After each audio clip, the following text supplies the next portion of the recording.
Hi, I'm Ms. Gen Exodus. Welcome back to my channel where I like to talk about all things Generation X, or basically whatever I want to talk about it because it's my channel.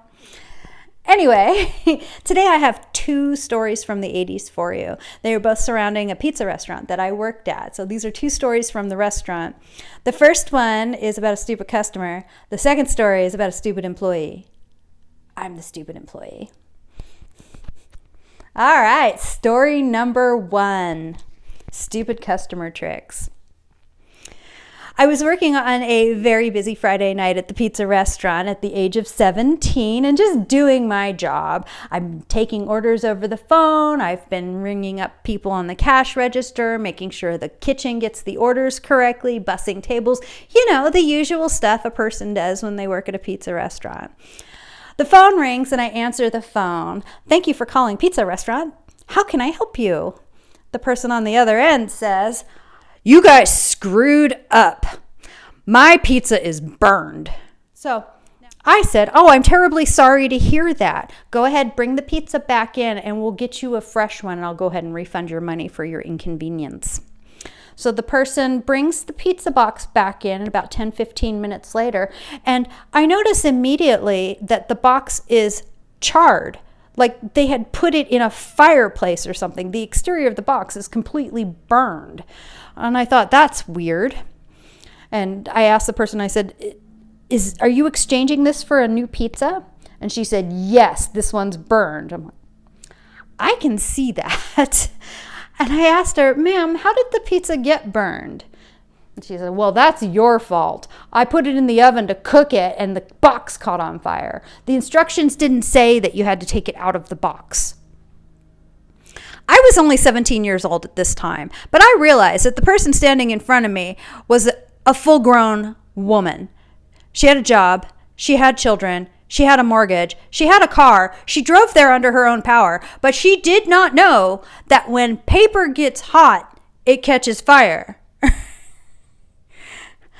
I just gave her the cooked pizza, wished her luck, and said goodbye.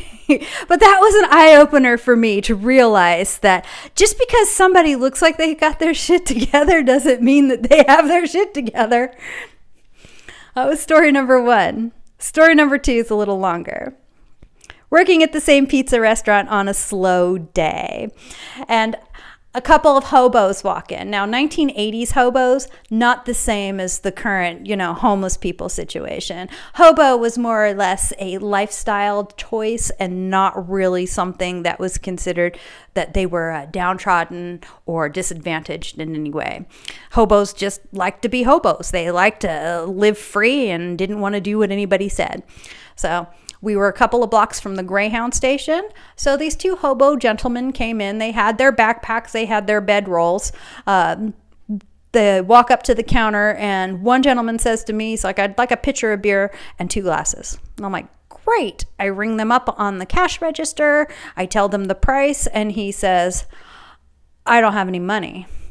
And I said, "I can't give you any beer until you pay for it." So the man pulls a knife out of his pocket. He holds it up, and then he lays it down on the counter. He says, "I have a knife." The idiot that I am said, "I cannot accept knife as payment for your beer. Cash, check, or credit card only, please." Yeah, you're probably seeing where I'm going with this one now. Well, he had the knife sheathed at the moment. So he pulls the knife out of the sheath. It's probably a 6 to 8 inch hunting blade that he had in his hand. He grabs the knife and with emphasis, he starts pounding it on the counter saying, "I have a knife." I didn't know what to do at this point. I'm looking around for my coworkers and I didn't see anybody around. I could see my boss back in the office with the window closed, but she couldn't hear what was going on out here. So anyway, I said, "That's a very nice knife. Mind you, we're a pizza restaurant. We had knives." And we had big ones because we used a large samurai sword type knife, 25-inch long blade kind of thing that we used for cutting the pizzas. I look at the customer, I'm like, "You call that a knife?" reach over, grab it, hold it up, and I said, "That's a knife." Knife. That's a knife. The buddy decides to speak up at this point.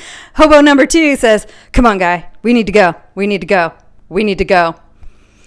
The man with the knife in his hand put his head down on the countertop, looked back up, shook his head, and left. As they were walking out the front door, police were walking into the restaurant.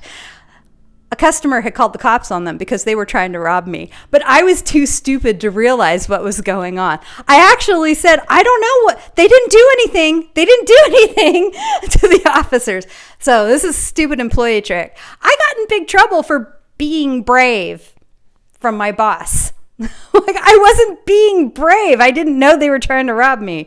Nobody had said, "Excuse me, this is a robbery. You need to give me beer or I'm threatening harm against your person." I didn't realize it. Anyway, those are my 2 pizza restaurant stories. I hope you enjoyed them. If you worked at a pizza restaurant in the 1980s as a Gen Xer, or if you visited a pizza restaurant in the 1980s as a Gen Xer, I'd love to hear about it in the comments below. Thanks so much for watching, and I'll see you in the next one. Bye-bye.